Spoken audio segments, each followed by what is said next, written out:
Emma Rodriguez checked her reflection one last time in the glass doors of the Kane Technologies building. At 22, she had already faced more rejections than most people twice her age, but today felt different. Her journalism degree from the state university might not have come with the prestige of an Ivy League education, but her determination burned brighter than any diploma could shine. The elevator ride to the 40th floor seemed to last forever. Emma clutched her worn leather portfolio, containing her best articles from college and a few freelance pieces that had actually made it to print.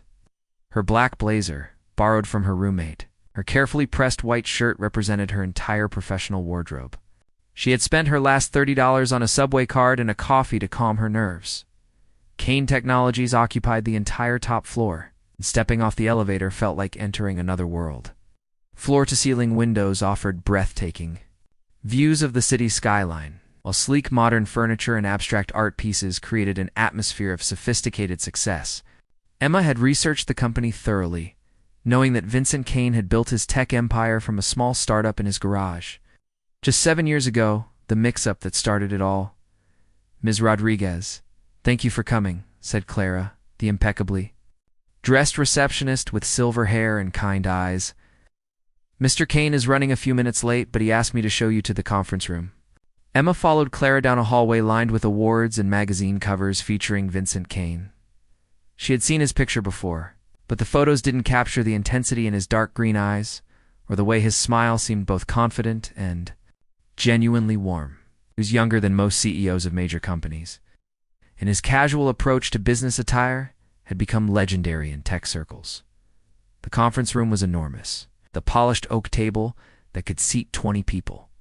Emma chose a chair near the middle, spreading her materials carefully in front of her. Through the window, she could see people moving like ants on the streets below, completely unaware that her entire future might be decided in this room. When Vincent Kane finally entered, Emma understood why business magazines called him one of the most charismatic leaders of his generation. He was tall, probably 6'2", with dark brown hair that looked like he had run his fingers through it. His white button-down shirt was rolled up at the sleeves, and his charcoal gray pants were perfectly tailored, but somehow still looked approachable. "Emma," he said, extending his hand with a smile that made her forget her nervousness for a moment. "I have to admit, when I saw your proposal, I was intrigued. Most people in your position would have gone with a more traditional approach." Emma shook his hand, confused by his words but trying to maintain her composure. "Thank you for the opportunity, Mr. Kane. I know how busy you must be." Vincent sat across from her, leaning back in his chair with the easy confidence of someone who had never doubted his place in the world. "Please call me Vincent. And let me say, your background in sustainable technology journalism is exactly what we need for this project." The confusion deepened. Zima felt her stomach drop. Sustainable technology journalism. She had written one small piece about solar panels for her college newspaper, but that hardly qualified as a specialty. "I think there might be some confusion," she began carefully. "Not at all," Vincent continued, pulling out a folder with her name on it. "Your series on renewable energy solutions for urban communities was brilliant. The way you connected environmental impact with social responsibility shows exactly the kind of thinking we need." Emma realized that somehow her single article about campus sustainability efforts had been mistaken for something much more substantial. She could correct the mistake and probably end the meeting immediately, or she could see where this unexpected turn led. Her journalism instincts told her that sometimes the best stories came from the most unexpected places. "Thank you," she said, choosing her words carefully. "I believe in finding stories that matter to real people." Vincent leaned forward, his eyes lighting up with enthusiasm.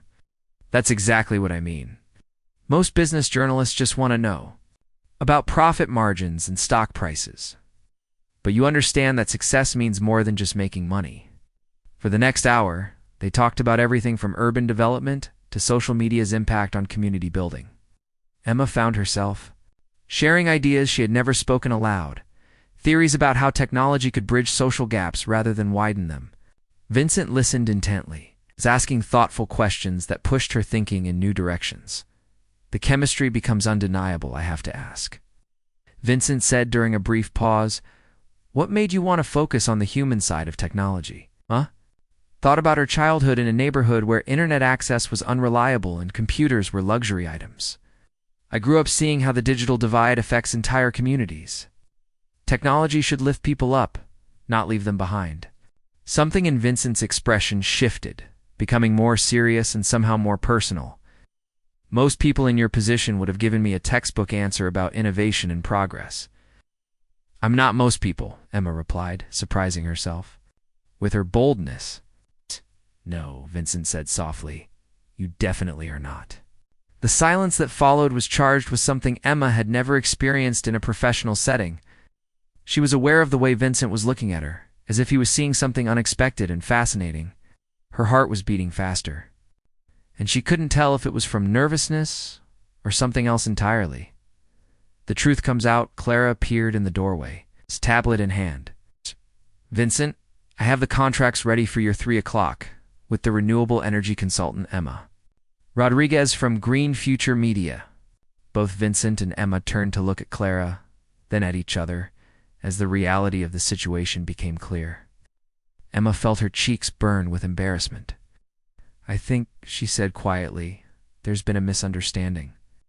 Vincent ran his hand through his hair, a gesture Emma was beginning to recognize as his way of processing unexpected information. You're not the renewable energy consultant? No, Emma admitted, her voice barely above a whisper. I'm here about the entry-level journalism position that was posted online. I think your 3 o'clock got delayed and somehow our appointments got mixed up. Instead of anger or disappointment, Vincent began to laugh. It was a genuine, warm sound that filled the conference room and somehow made Emma feel less mortified. So you've been sitting here for an hour, having no idea what I was talking about? I understood more than you might think, Emma said, finding her courage again. And I meant everything I said about technology and community impact. Vincent stood up and walked to the window, looking out at the city below. Emma watched his reflection in the glass, trying to read his expression. When he turned back to her, his smile was different somehow, less professional and more genuine. Emma, he said, I have a proposition for you. The unexpected offer, Emma's heart jumped. What kind of proposition? The renewable energy consultant? I was supposed to meet wants to partner with us on a series of community development projects. We need someone to document the process, tell the stories of the people who will be affected. Vincent moved closer to her chair, someone who understands that business isn't just about numbers, but about human impact. Are you offering me a job? Emma asked, hardly daring to believe it. I'm offering you an opportunity, Vincent corrected. A chance to write stories that matter, to be part of something that could actually change lives. The pay would be 3 times what the entry-level position offered. And you'd work directly with our community outreach team. Emma felt dizzy with the sudden turn of events. 2 hours ago, she had been hoping for a basic journalism job that would pay her rent. Now she was being offered a chance to work on meaningful projects with one of the most successful companies in the city. There's one condition, Vincent added, his voice taking on a more serious tone. Emma's excitement dimmed slightly. What condition? You be working closely with me on these projects. Very closely. I'll need regular reports, strategy sessions, and direct communication. Vincent paused, meeting her eyes directly. I want to make sure you're comfortable with that arrangement. The question seemed to carry weight beyond its professional implications. Emma realized that Vincent was asking about more than just working together. The chemistry they had discovered during their conversation was still there, humming in the space between them like an electrical current. I can handle working with you, Vincent, Emma said, using his first name deliberately. Good, he replied. And Emma noticed that his smile reached his eyes in a way that had nothing to do with business, because I have a feeling this is going to be very interesting. As Emma gathered her materials to leave, she caught sight of her reflection in the conference room window. The woman looking back at her seemed different somehow, more confident, as if the last 2 hours had awakened something that had been sleeping inside her, walking toward the elevator. Emma realized that what had begun as a simple job interview had become something she couldn't quite name yet. But as the doors closed and she descended toward street level, she was already looking forward to Monday morning in a way she had never anticipated. The city's streets looked different as she emerged from the Kane Technologies building. Everything seemed brighter, full of possibilities she hadn't noticed before. Emma Rodriguez had come looking for a job, but she suspected she had found something. Much more complicated and infinitely more exciting. Emma arrived at Kane Technologies 45 minutes early on Monday morning, her nerves a mixture of excitement and terror. She had spent the entire weekend researching community development projects and sustainable technology initiatives, determined not to be caught off guard again. Her new workspace was a modern desk near the floor-to-ceiling windows, with a view. That made her previous internship cubicle seem like a prison cell. Clara appeared with a steaming cup of coffee and a warm smile.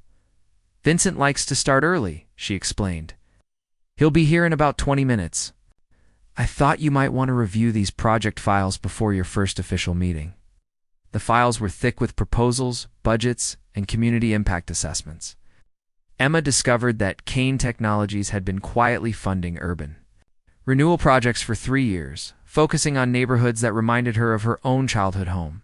Solar panel installations for low-income housing, community centers with free internet access, job training programs for recent graduates who couldn't afford traditional career paths.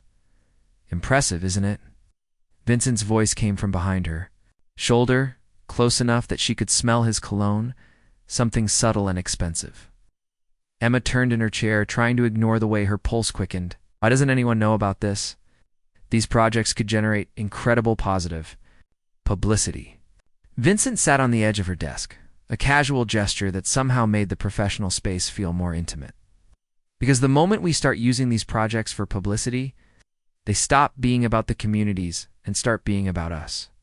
Your first assignment, Vincent continued, pulling out a tablet and showing her a map dotted with red pins, is to visit these 5 neighborhoods and meet the people who will be affected by our next phase of development. Emma studied the locations, recognizing 2 areas from her own childhood. "You want me to interview residents?" "I want you to understand them," Vincent corrected. "Their concerns, their hopes, what they actually need versus what we think they need." Too many development projects fail because nobody bothered to ask the people who live there what would actually improve their lives. The assignment was more complex than Emma had expected. Over the next 2 weeks, she found herself spending long days in communities that most business journalists never visited. She talked to single mothers worried about their children's internet access for schoolwork, elderly residents concerned about rising property values pushing them out, teenagers who had brilliant ideas but no resources to pursue them. Vincent checked in with her every few days, and their conversations gradually shifted from purely professional to something more personal. He asked thoughtful questions about her interviews, but also about her own background, her family, her dreams beyond journalism.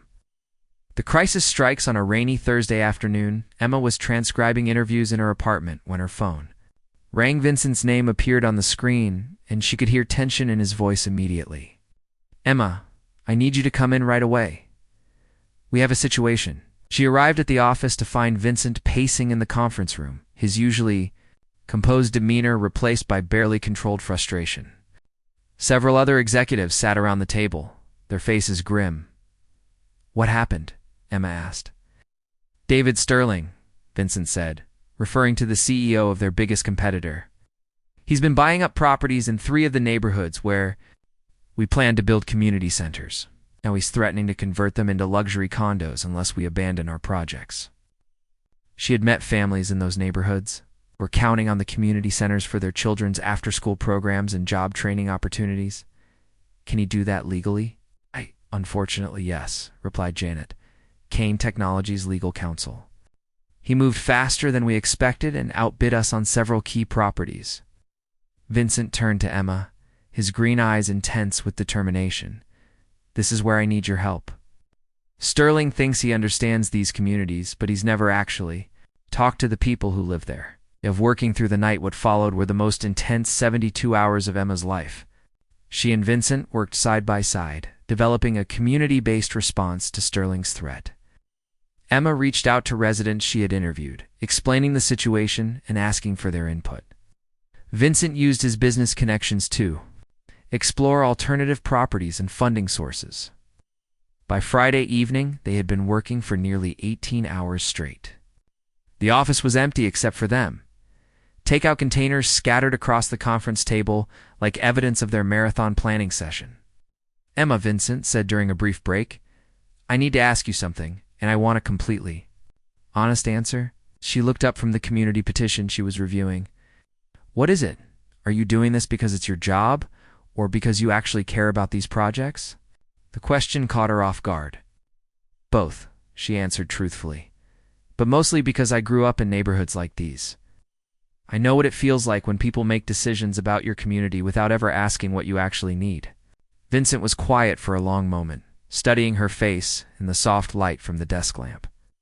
"That's what makes you different from every other journalist I've worked with." "Different how?" "You don't see these people as subjects for your stories. You see them as your community." Emma felt something shift in the space between them, a recognition that went deeper than professional respect. "Is that why you really hired me?" Vincent moved closer, close enough that she could see the exhaustion in his eyes and something else she was afraid to name. "I hired you because you challenged everything I thought I knew about business journalism in the span of one conversation. And now? Now I'm trying very hard to maintain professional boundaries with someone who makes that increasingly difficult." The moment everything changes, Emma felt her breath catch. They were alone in the office, surrounded by the evidence of their shared passion for work that actually mattered. And the attraction that had been building since their first meeting was impossible to ignore. "Vincent," she said softly, "what are we doing here?" "I don't know," he admitted. "I've never been in this situation before. I've never worked with someone who understood the purpose behind what we're doing the way you do." Emma stood up, moving to the window that overlooked the city lights. "I can't afford to lose this job," she said quietly. "But I also can't pretend that working with you is just professional anymore." Vincent joined her at the window, their reflections overlapping in the glass. What if it doesn't have to be just professional? Before Emma could respond, Vincent's phone buzzed with an urgent message. David Sterling had called an emergency press conference for Monday morning, threatening to expose what he called Kane Technologies' failed community manipulation schemes.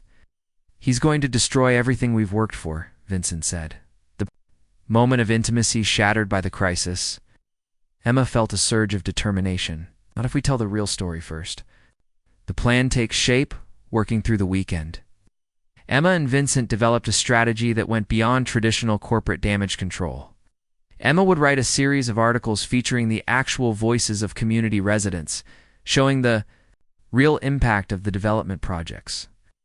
Vincent would hold a press conference on Sunday evening, beating Sterling to the story by 12 hours. But their plan required Emma to put her own credibility on the line. She would need to publish the articles under her own byline, establishing herself as an independent journalist rather than a corporate employee. It was a risk that could launch her career or destroy it completely. "Are you sure about this?" Vincent asked as they prepared to leave the office late Sunday afternoon. Emma looked around the conference room where they had spent so many hours planning together, where she had discovered that work could be about more than just paying bills. "I'm sure about the story," she said. "I'm sure about the communities. We're trying to help." "And what about us?" Vincent asked quietly. May met his eyes, seeing her own uncertainty reflected there.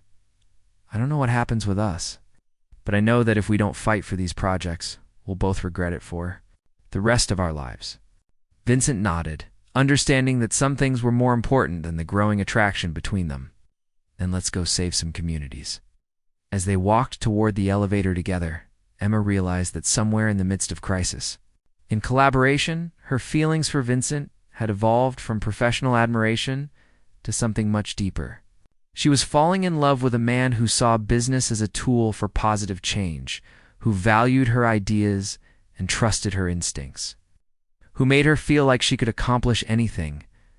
The elevator doors closed, and Emma caught sight of their reflection again.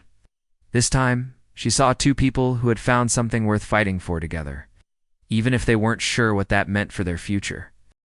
The next 24 hours would determine not only the fate of their community projects, but also whether the connection they had discovered could survive the pressures of public scrutiny and professional complications.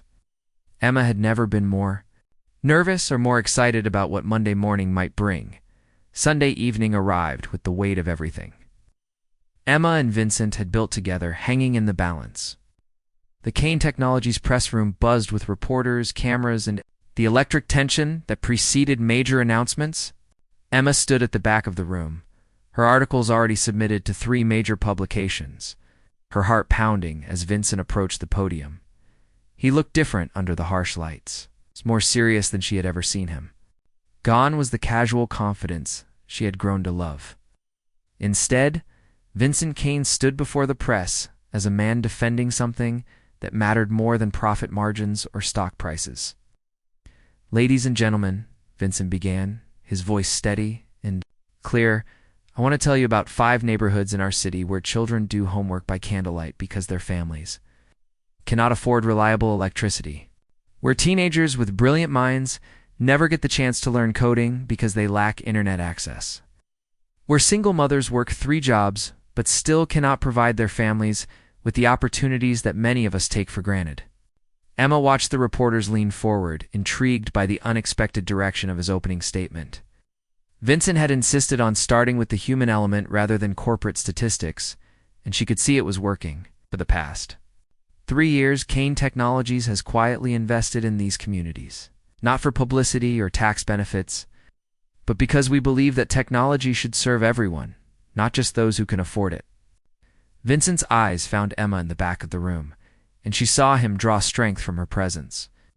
"But tomorrow morning, our competitor David Sterling will try to convince you that these projects are nothing more than corporate manipulation." The counterattack unfolds. Vincent spent the next 30 minutes presenting a compelling case that went far beyond typical corporate philanthropy. He showed before and after photos of community centers, shared testimonials from residents that Emma had helped him gather, outlined the measurable impact their projects had achieved. But the real power came when he introduced Emma's work. "Over the past month, one of our team members has spent countless hours in these neighborhoods, listening to residents, understanding their needs, and documenting their stories. Emma Rodriguez has captured the voices of people who are rarely heard in discussions about urban development."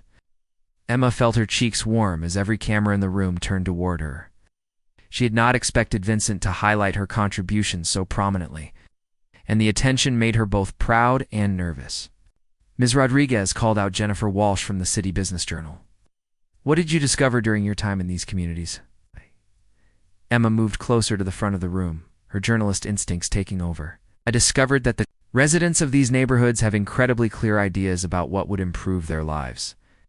They don't need luxury condos or trendy coffee shops. They need reliable internet for their children's education, safe spaces for teenagers too, learn job skills, and community gardens where families can grow fresh food together." Another reporter raised his hand. "How do you respond to allegations that Kane Technologies is using these projects to manipulate property values for future development?" Emma glanced at Vincent, who nodded encouragingly. "I've reviewed every document related to these projects," she said firmly. "Kane Technologies has legally committed to keeping these properties as community resources in perpetuity. They cannot be converted to commercial use or sold for profit." Sterling's desperate move Monday morning brought David Sterling's press conference, and Emma watched it from Vincent's office with a mixture of anxiety and anticipation. Sterling was polished and confident, standing before an impressive backdrop of his company's logo and architectural renderings of luxury developments. "Kane Technologies wants you to believe they're altruistic community partners," Sterling began, "but I have evidence that their so-called community projects are actually elaborate schemes to manipulate local property markets." Emma felt her stomach drop as Sterling produced documents that appeared to show Kane Technologies purchasing properties at below-market rates from residents who may not have understood their true value. Vincent's jaw tightened as he watched Sterling's presentation. "Those documents are taken completely out of context," he said quietly. But Emma was already moving, pulling up files on her laptop. "Vincent, look at this. These are the same properties we visited together. I interviewed every family who sold to your company. They all told me they were getting fair market value, sometimes more." "Sterling is twisting the narrative," Vincent said. running his hands through his hair in the gesture Emma had come to recognize as his response to extreme stress. Emma stood up, her mind racing with possibilities. Then we need to give those families a chance to tell their own stories. The community responds within hours. Emma had organized something unprecedented in corporate communications.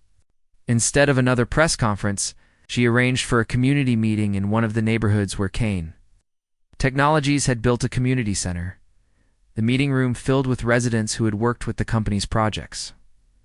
Maria Santos, a single mother of 3, spoke about how the free internet access had helped her son qualify for a scholarship program. James Wilson, a teenager who had learned coding at the community center, demonstrated an app he had built to help neighbors share resources. Vincent listened from the back of the room, watching Emma facilitate conversations that no corporate executive could have managed. She moved easily between languages, connecting with residents in Spanish when needed, translating technical concepts into accessible language, and somehow making everyone feel heard and valued. "This young lady," said Mrs. Patterson, an elderly resident who had initially been skeptical of the development projects. "She came to my house 3 times just to understand what we needed. Not what they wanted to sell us, but what we actually needed." Emma felt tears prick her eyes as the community members spoke about projects she had helped design and implement. For the first time since starting at Kane Technologies, she truly understood the impact of their work. The unexpected offer Tuesday morning brought a call that Emma had not expected. Margaret Chen, editor-in-chief of Urban Development Quarterly, the most prestigious publication in community planning and development journalism.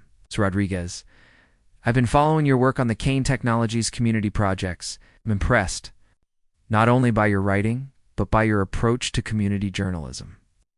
Emma sat in her apartment, still in her pajamas, trying to process the conversation. "Thank you. That means a great deal coming from you.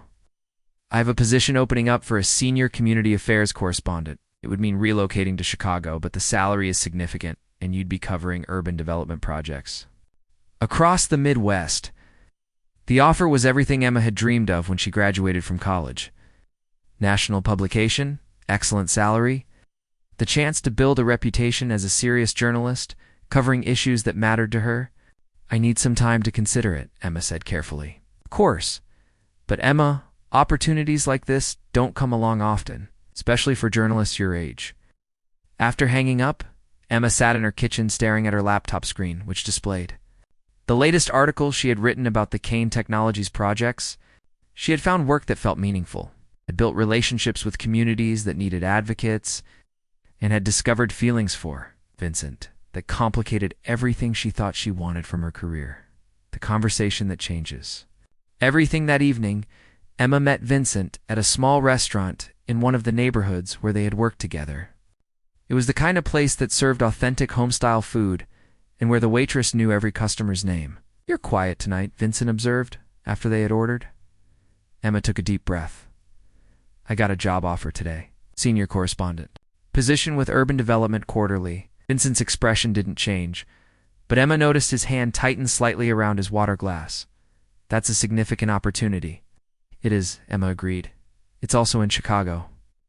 They sat in silence for several minutes, the weight of unspoken feelings hanging between them. Around them, families shared meals and friends laughed together, creating a backdrop of normal life that made their situation feel even more complicated. "What are you going to do?" Vincent asked finally. "I don't know," Emma admitted. Admits 6 months ago, this job offer would have been an easy yes. It's everything I thought I wanted, and now. Emma met his eyes across the small table. "Now I've found work that feels like it matters. I've built relationships with communities that need someone to tell their stories. And I've fallen in love with a man who sees business as a way to help people instead of just making money." Vincent reached across the table and took her hand. "Emma, you can't base a career decision on feelings that we're not even sure about yet." "Can't I?" she asked. "Vincent, these past few months have shown me what it feels like to wake up excited about work. To believe that what I'm doing actually makes a difference. How do I walk away from that? Because it might not last," Vincent said gently. "Feelings change. Companies change. What if this thing between us doesn't work out?" you'll have given up an incredible opportunity. Emma squeezed his hand. What if it does work out? What if we could build something together? That's even better than what either of us could achieve alone. The test of true love. Vincent was quiet for a long time, and Emma could see him struggling with something. When he finally spoke, his voice was softer than usual. Emma, there's something I need to tell you. Something that might change how you feel about staying. Emma felt her heart rate increase. What is it? David Sterling made me an offer yesterday. He wants to buy out Kane Technologies' community development division. The price he's offering would fund 3 times as many projects in twice as many neighborhoods. Emma stared at him. You're considering selling? I have to consider it, Vincent said. If I can help more communities by selling to Sterling, don't I have an obligation to do that? But Sterling will turn those projects into profit centers, Emma protested. He doesn't care about the communities. Maybe, Vincent agreed. Or maybe he's learned something from watching our success. Either way, the money from the sale would let me start fresh, build new projects without the corporate limitations. Emma realized that Vincent was testing her, trying to see if her feelings for him were tied to his success and stability, or if she truly understood and shared his values. Vincent, she said carefully, if you sell to Sterling and start over, you'll be taking enormous risks. You might fail, might lose everything you've built. I might, he agreed. And if I stay in New York, instead of taking the Chicago job, I'll be taking risks too. This could be my only chance at a position like this. It could be, Vincent confirmed. Emma looked around the restaurant, the families and couples sharing meals and conversation, building their lives one day at a time with no guarantees about the future. Then I guess, she said, smiling at the man who had challenged her to see business as a force for good, we'll just have to be brave enough to take those risks together. The new beginnings. 6 months later, Emma Rodriguez stood in the community center that had been the first project she and Vincent had worked on together. The space buzzed with activity as teenagers worked on computers. Elderly residents attended a financial literacy workshop, and children played in the safe, bright space that had once been an empty lot. Vincent found her there, as he often did, when he needed to remember why they had chosen the harder path. Kane Technologies' Community Development Division now operated as an independent nonprofit, funded by a combination of grants, donations, and the profit from Vincent's successful sale of the company's commercial real estate holdings. Emma's work had evolved too. Instead of taking the Chicago job, she had started a community journalism cooperative, training residents to tell their own stories while she provided editorial guidance and connections to major publications. Any regrets? Vincent asked, joining her at the window that overlooked the community garden where families grew vegetables together. Emma leaned into his side, comfortable with the physical affection that had developed naturally as their professional partnership had blossomed into something deeper. About turning down Chicago? About you leaving the corporate world to start over? Emma smiled up at him. Not one.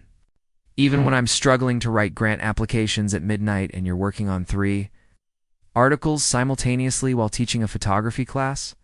Especially then, Emma said, because we're building something that belongs to us and to these communities, something that can't be bought or sold or manipulated by people who don't understand what matters. Vincent wrapped his arms around her, looking out at the neighborhood that had brought them together. I love you, Emma Rodriguez. I love you too. Vincent Kane, she replied. And I love the life we're building together. As the sun set over the city, Emma reflected on the unexpected journey that had brought her to this moment. What had begun as a job interview had become a partnership that encompassed work, love, and a shared commitment to using their talents in service of something larger than themselves. She had chosen love over security, community over prestige, and the unknown future over guaranteed success. And as Vincent's hand found hers, Emma knew she would make the same choice again every single day.